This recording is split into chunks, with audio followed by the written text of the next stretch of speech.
Hey everybody, welcome back to another episode of Throwback Thursday. Today we're going to open up this box of 1993 Topps Series 1 to try to find Derek Jeter's rookie card, and even better, if we can find Derek Jeter's Topps Gold rookie card, that's going to be pretty awesome.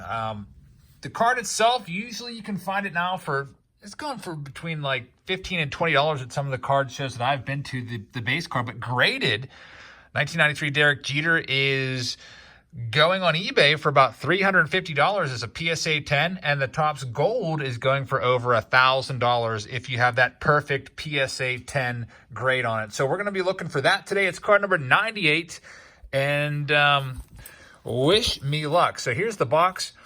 1993 Topps. I bought a lot of these as a kid, just absolute tons of them. I think if I would do a breakdown of all the cards in my collection from my childhood, 1993 Topps would probably have the biggest percentage. Just to buy these all the time. 1993 was the year that I probably bought the most amount of cards in my life. So I picked up this sealed box at a flea market probably 6 months ago or so, and I've just been kind of waiting to open it up until now because Derek Jeter is going to be in the news coming up very soon as the votes for the Hall of Fame pour in, and later this month, we'll find out who's getting into the Hall of Fame. Derek Jeter definitely will be in the Hall of Fame.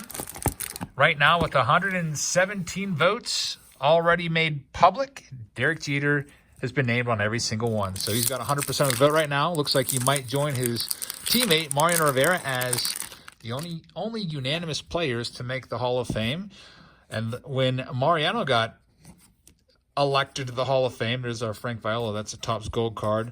His rookie card is 92 Bowman, doubled in value. So I'm hoping that the Derek Jeter cards do the same thing. We shall see. First pack in the books. Pack number 2. So there's 2 series of 93 Topps. You got the red box, which is Series 2. Not too much in that series unless you like your all-star cards. And John Olerud is that gold card. And also Jim Edmonds is, I guess, the key rookie from that set. Nothing great so far. Dwayne Ward, former closer for the Blue Jays. Alejandro Pena, great reliever for the Braves during their run there of the 90s, especially early 90s. Dave Fleming, Gold Cup card.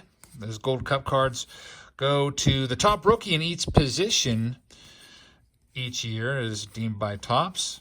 And we're not really getting too many stars so far in this box. Lots of common players. Back then in 1993, a pack of these cost 69 cents. So the price of a pack of cards was rising quickly. For a while there, it was hovering around 50 cents or so. Ryne Sandberg, first Hall of Famer, I do believe, unless I wasn't paying too close attention. Denny Neagle, Topps Gold. There's one of these per pack. And nowadays, Topps Gold are numbered out of 2019, but they weren't numbered back then because, I don't even know how many were made. Probably tons of them. Ozzie Smith, Hall of Famer. By the way, the back of these cards I always liked. You get the full batting record on the back. You get a little picture of the player, the biographical information, and heck, they even give you a little bit of background, little paragraph at the bottom. Tim Wakefield used to like this card a lot. His first Topps card, 1993. Remember my brother and I got the 1992 Topps traded set, hoping that Tim Wakefield's rookie would be in there. And it wasn't, and we were really bummed out about it. Had to wait until 93 came out. There's Ken Griffey Jr. That's on the front of the box. That's one of my favorite Griffey Jr. cards. Just that sweet swing, dropping the bat. Had that just really smooth follow-through. Jose Lean, my brother's favorite player when we were growing up. I liked Andy Van Slyke when I first got into cards, and he liked Jose Lean. There's a checklist. So we're making our way through this stack, waiting on Derek Jeter. Every now and then I see that card out at the flea market. Not too often. This card might become harder to come by, especially after he gets into the Hall of Fame. There's Barry Bonds, also featured on the box. It's on the side of the box. He also, by the way, is up for the Hall of Fame. It's his 8th try. Nice Pirates run there. Bonds, LaValliere, and Lloyd McClendon, who would go on to manage the Pirates and not have a great record, but be most noted for stealing first base after an argument and marching into the dugout with it. But anyway, Barry Bonds is up for the Hall of Fame. You get 10 years of eligibility for the Hall of Fame, and he's in his 8th year. Andre Dawson's a Hall of Famer. Right now, he has there's another Hall of Famer, Carlton Fisk. Gary Sheffield not doing too bad in the voting this year. Picked up a lot of votes. Frank Thomas, he's only about less than half the way of where he needs to be. Mark McGwire, who fell off the ballot. But anyway, back to Barry Bonds. He's got 75-point-something% of the vote right now, which you need 75% to get in. Now, that's with roughly, I don't know, almost a third of the votes in. You might say, oh, wow, looks like Barry Bonds might actually have a chance this year if he's right around that cusp. Dave Winfield, Hall of Famer. But what happens is, after the actual results are posted, Barry Bonds takes a tumble in the standings, along with Roger Clemens. Those two get pretty much the exact same amount of vote totals. Dennis Eckersley's a Hall of Famer. So the public votes come out, and there's someone on Twitter, not Mr. Tibbs, that compiles all of them. And every year, Barry Bonds has a percentage. Last year, he dropped 11% from the public ballot. So let's say he was polling at roughly, 70% last year of public ballots. Well, the final vote tally had him at about 59%. So he's going to fall for sure. I don't think he's going to make the Hall of Fame this year. Also right now, Curt Schilling is trending as being in. I think he's about at 78 or 79%. He fell about 9% last year, so he probably won't get in. Derek Jeter's a shoe-in. Larry Walker's another one trending right now, is in there. He's about at 85%, but again, he falls about 11% once the final votes come in, public versus private. So he's going to be really, really close. Larry Walker is in his final year of eligibility for the Hall of Fame. And that's about it. Those four guys right now have the best shots of getting in. And we're not finding... There's Chris Sabo. Not finding the Jeter yet. Hope we find him soon. I'd like to find at least one Jeter in this box.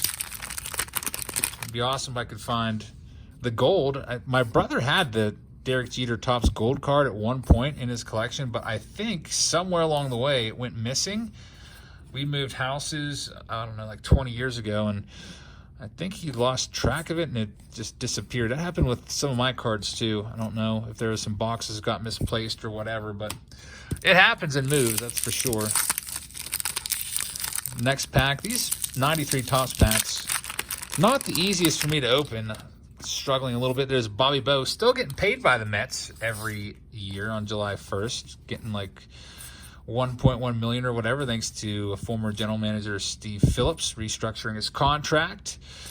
Juan Gonzalez, great player there. Mitch Williams. A lot of you Phillies fans cringe at the name Mitch Williams because of Joe Carter's Game 6 of the World Series home run in 1993 off Mitch. All right, let's see here.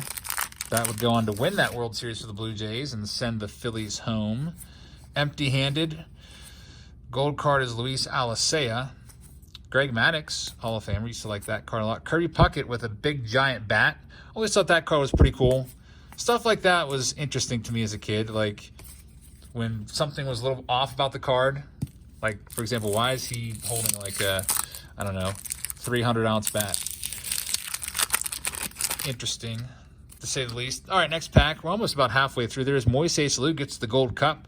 His rookie card is 1990. And Kenny Lofton with the Gold Cup, two of the top rookies from the 1992 season. Joey Cora, Jack Morris, a Hall of Famer. I never considered him to be great as a player, but he compiled enough numbers to be a Hall of Famer. Wade Boggs, another Hall of Famer. And nothing else there. So Derek Jeter, where are you? Still looking for Jeet. Mark Gardner. There's a Tom Candiotti. Knuckleballer Tom Candiotti. Orlando Merced. Jeff King.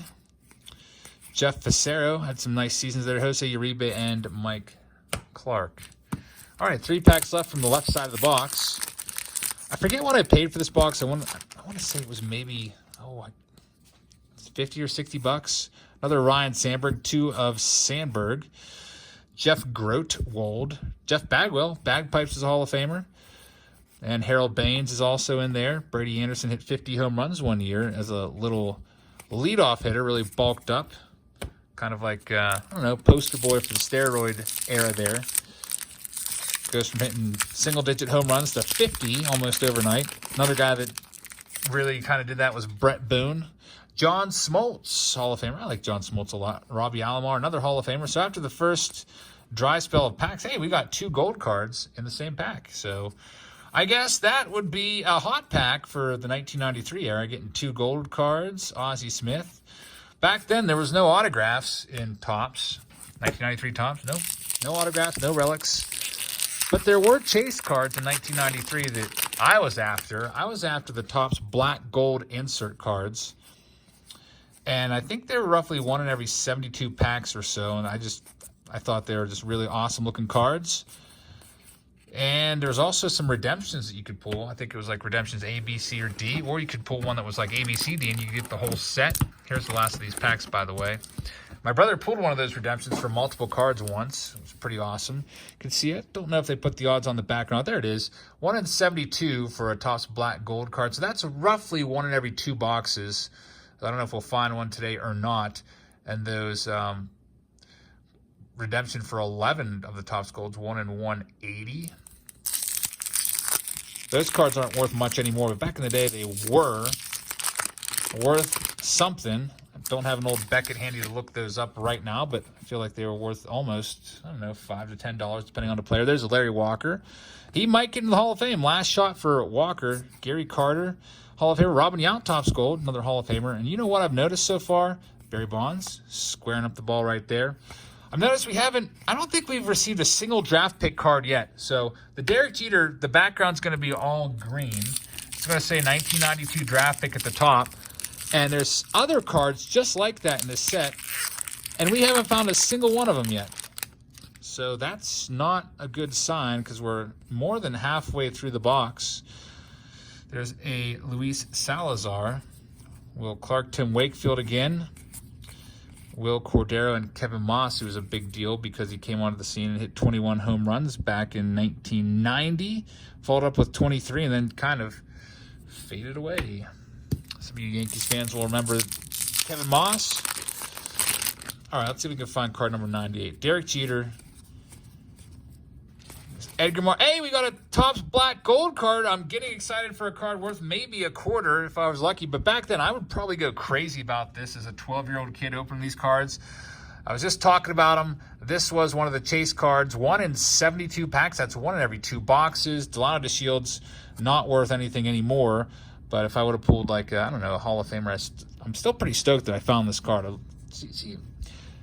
mean, just look at that. Compared to this, it just stands out as a kid. It felt like you really found something by finding one of those cards. So, I don't know, at least we found one of the chase cards, even though they're not worth anything. Now I need to find that Derek Jeter, and I have about, 13 packs left. Barry Larkin is a Hall of Famer. There's this Mike Magnante. Another Lloyd McClendon. Gary Sheffield. I think he's about at 30-something%, which isn't bad. 500 home run club, Sheffield. Get a little more respect. There's a really weak ballot this year with new players coming on. Guys like Heath Bell and Bobby Abreu, I think, has like 8 votes. Frank Thomas again.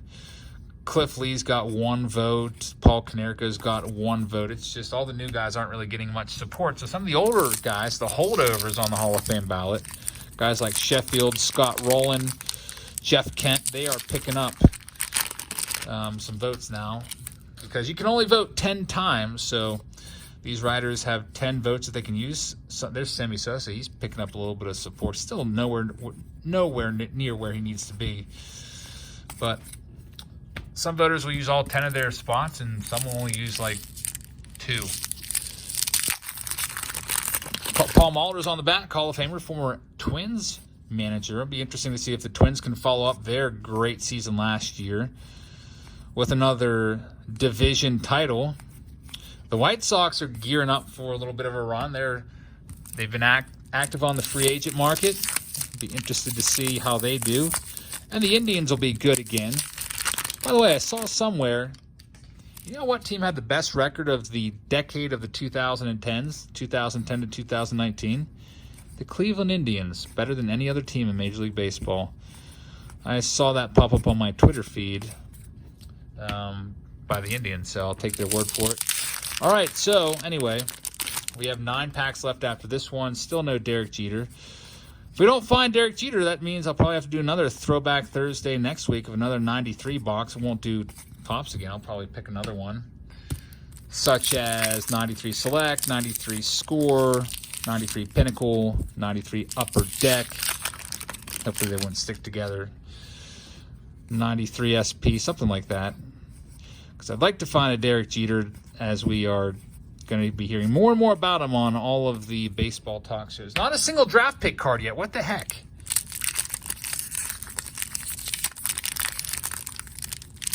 Eight packs left on this Throwback Thursday. There's Dave Stieb. Gold cards, Damon Berryhill. And nothing good in that pack, unfortunately for us, or for me, I should say. Willie Banks is on the back of this one. Randy Myers, part of the Nasty Boys from those Reds of 1990. Tony Gwynn, Hall of Famer. Mark Portugal, it's not like him. Tim Salmon had a great rookie year. Dave Nilsson from Australia. Mike Greenwell, Willie Banks. Lou Whitaker might get, I don't know, before all is said and done over the next couple years, Lou Whitaker might get a little more support and sneak into the Hall of Fame the same route that guys like Ted Simmons, Lee Smith, and Harold Baines have in recent years, just because if you look at his, if you look beyond the numbers and look at some of the analytics, it kind of helps his cause. Kind of stacks up really favorably to other second basemen that are in the Hall of Fame right now. So I think, I don't know if it'll be anytime soon, but within the next maybe 20 years, Lou Whitaker might sneak in there. It's only fitting he be alongside his buddy and double play partner for so long, Alan Trammell. Those two are pretty much go hand in hand. Omar Vizquel, pulling it roughly, 48% for the Hall of Fame. He just came up a little bit short of 3,000 hits, but widely considered one of the best shortstops of the era. Got Ozzie Smith, obviously, number 1, and Ozzie and Omar overlapped a little bit. Ozzie Smith's last year, I think, was mid-90s somewhere. Omar played a lot longer than that. Omar's rookie card was 1989. Topps traded in Upper Deck. All right, we got 3 packs left. I'm not very confident Jeter's going to be in here because, quite honestly, not finding any draft pick cards at all, which is very disappointing. There's Sammy Sosa again. 2 packs left.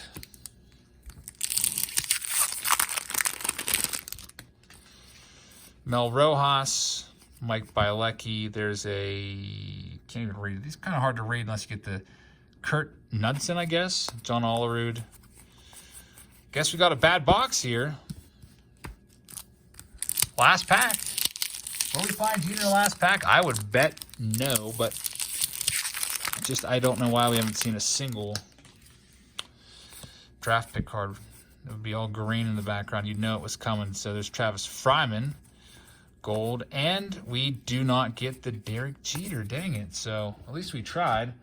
I do have one other pack over here, which I might open up. This one, I forget where this came from. I think I bought a collection of packs, and this was in there. I guess I'll throw this in and see if we can find it in this one. Maybe we will. This is from a different box. There's Juan Gonzalez. And these cards are flipped. Why are these flipped around? The others weren't. No idea. Joe Carter. Some weird stuff going on with that box and this pack, and he's not in there either. So, I don't know. I tried to find the Jeter. Sorry we didn't find him. Like I said, next episode of Throwback Thursday, I'll try to get a hold of another box of 1993 and try to hunt down a Derek Jeter. I guess we'll do a Derek Jeter search here until we find him as he marches his way into the Hall of Fame. Probably going to be unanimous. So thank you so much for watching, everybody. I really appreciate that. If you hit that thumbs up button if you like the video. And if you're new here, please hit the subscribe button. And I will see you all tomorrow. I hope you have a great rest of your night, everybody. See you later.